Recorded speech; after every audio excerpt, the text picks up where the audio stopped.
I didn't get up because I'm wedged in behind a thing here, and behind me is old San Juan. I'm in San Juan, Puerto Rico, and welcome to the virtual comedy show. We have a testosterone-filled show, if the shots are working. Our stars, pumped up Steve Goody, and of course the only one not riddled with steroids, Patty Vasquez. But then after that, it is Raining Men, our headliner. Did you see the guns in that picture, everybody? Sean, you are a monster worker outer. That is Sean Shank, everybody, comedian Sean Shank. Hey. And our musical guest, Physique Magazine's Musician of the Year, Jeff Peterson. I think that's who it is. And a special spot by comedians, comedy's answer to Charles Atlas, John Trentis. So that's great. Yeah. A lot of grunting to go around. And for me, it's mustache night. I thought that was a good idea because I'm in San Juan where you see a lot of mustaches, even on women. It's fantastic. They look great. So I'm still on the Celebrity Reflection, by the way, with a superior group of crew. And we are in San Juan, Puerto Rico, where I keep having to tell the passengers the exchange rate between US dollars and paper towels. I have to tell them that. Okay, we're starting slow and my connection's unstable, I think. So, and word to the wise, those people get to vote. Let's remember that they get to vote. But we have a super duper show tonight, and if we are lucky, it will be so good that George Santos will sue us. I think that's going to be the show. So that starts us. Did you all see that disgraced former Congressman George Santos is suing Jimmy Kimmel? No. Yeah, because the host bought thousands and thousands of dollars of George's cameos, and they tricked him with weird questions, and they played him on the talk show. And Kimmel said almost every show, I am dying for George to sue us. And now he is. So Jimmy bought so many ads that the ex-president of Antarctica raised his price for a cameo from $400 to $500. Oh. George Santos is making hundreds of thousands of dollars from the site. And his lawsuit demands Kimmel pay him $500,000 in damages and that he please never stop doing the bit. So I think he might win. That's kind of great. Hey, by the way, Steve Goody, what were you doing on Saturday? I was doing the dishes, as I told you. Did you go downtown at all? I did not. What did I miss? A couple dozen neo-Nazis marching downtown Nashville. Right. Waving swastika flags and protesters were recording their antics and shouting them down. One of the Nazis was angry, however, that they had planned the march too early and they couldn't wear their new golden sneakers, which are on back order from China. So those are signed by the head Nazi himself. Okay. Fantastic. Y'all know what I'm talking about. I'm not going to say. Oh, hey, you know what was today? The Daytona 500 was today. Y'all into that? No. 40 drivers. 40 drivers. That rained out yesterday. It got rained out? Thanks. Now the joke's going to work great. Actually, went straight, didn't take a left, and then went you straight. Go straight, go straight, go straight, go straight. Go straight, go straight, hit the ring. I'm going to do this joke anyway, and you can all just lump it. That's how we feel every week. Luckily, it's short. Luckily, it's a one-liner that if I'd have just gotten the damn thing out, we'd have been moved on by now. But no, Mr. Frowny Pants had to put the facts. The Daytona 500 is today. 40 drivers will try to reach the checkered flag while trying to avoid 500 fans with Confederate ones. And gold shoes. Okay. Well, that took way more time than it should have. Okay. So, yep. Choking on his mustache. Yeah, I know. I keep swallowing these little pieces. Oh, God. Okay, yep. So we all know Trump has another Donnie Shopping Network item, and he's selling $400 Chinese-made high-top gold sneakers with a fake Trump signature. These babies are ergonomically designed to pretend you have bone spurs. Oh my God. And promise to run any company you have into the ground 5 times faster. These shoes also promise to appreciate to 10 times the IQ of the buyer to a whopping 45. Ah. Same as his presidential number. And Don the Shill hopes you'll wear them when you visit Mar-a-Lago, so he knows who to point security to. Get rid of them. Okay.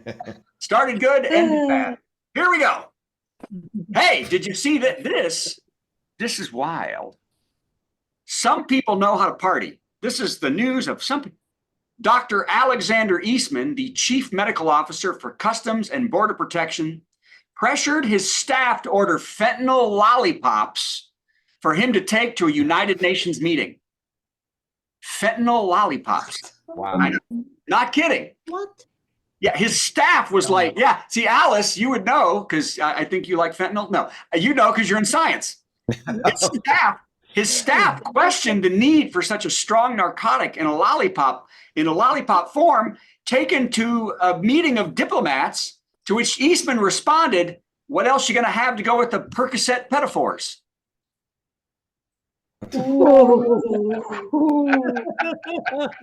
I think there's a lag this week.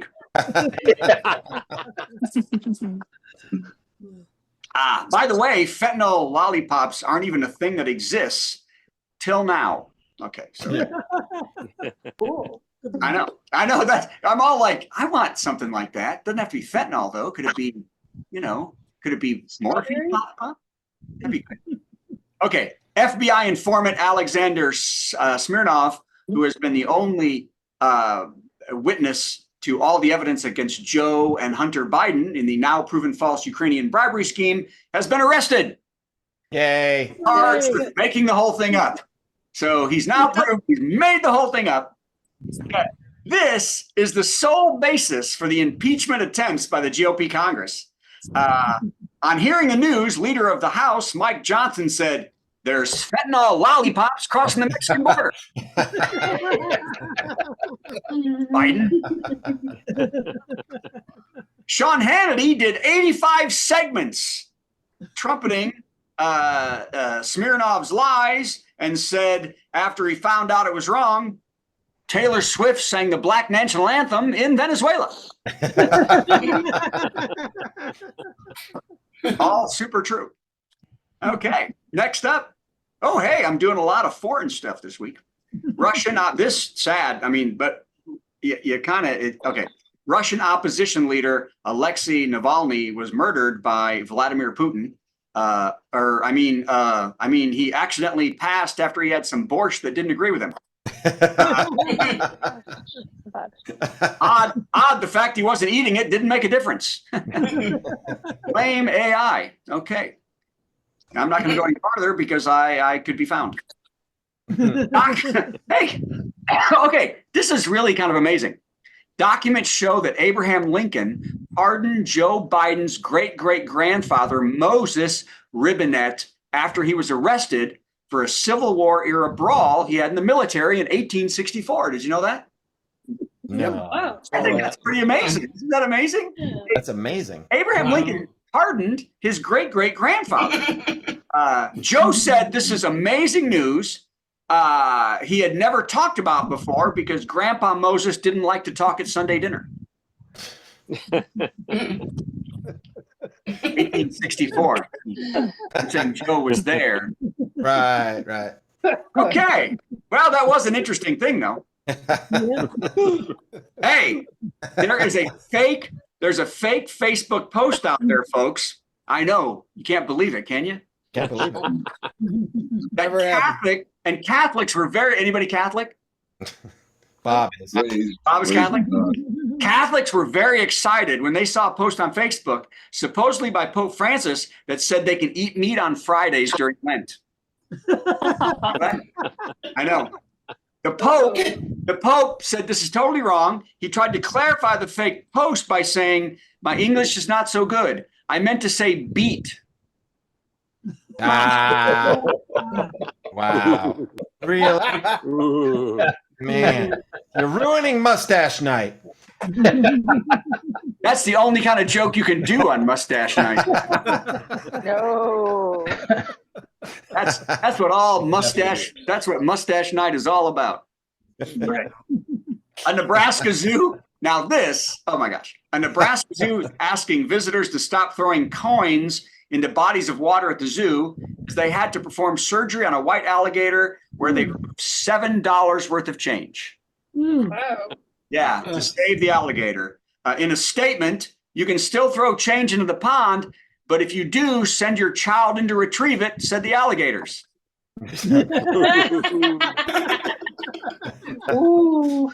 2 coins and little Num, bill. num, num, num. Num num is what I say. Num num go the children. Mm. You know how hard it was not to do a child joke with the Pope. Okay, here we go. Mm. Home Improvement star Zachary Ty Bryan, who played Tim Allen's oldest son, Brad, was arrested for DUI in California. He's also been arrested for domestic abuse and convicted of felony assault. When interviewed for a statement, he said, Tim Allen's Wow. that's that was just what Tim Allen used to do. Okay. Right. Yeah. Hey, you know what? Connection, not the jokes. Yeah. Right. Here we go. Starbucks designed its new cafe of the future with wider aisles and for baristas, union noise canceling headphones. Hey. Union noise. Okay. Yeah. That was a good one. That's a Jimmy Hoffa mustache right there. That's right. Jimmy Hoffa. You're going to find me under Shea Stadium, baby. Hey, did you see this? They just did a study, and this is huge. A study analyzed the genetic code of 250 million volunteers and found 275 million new variants in them, meaning some groups of people are going to be very prone to disease, and Loki will get 2 million more seasons. Ah. By the way, who saw Loki? Who's watched all of Loki? Anybody? Bob did. Bob, Gary? That was quite an ending of Loki, wasn't it? Spoiler alert, he gets his wish. Thanks a lot. Yeah. Steve, have you seen the Loki? No idea. All right, last joke. And we're 11 minutes in, so that's not too bad. Here we go. And the BAFTA Awards, known as the Oscars of England, were given out with Oppenheimer gaining 13 awards and Poor Things garnering 5. The night had some surprises with an appearance by Tom Cruise, Michael J. Fox, and YouTuber Lizwani snuck into the group of Oppenheimer producers to stand on stage while they accepted the award for Best Picture. Can you believe it? They said, yeah, I know. They said security protocols are being looked into. How did he get on that major award stage, said Edward Norton.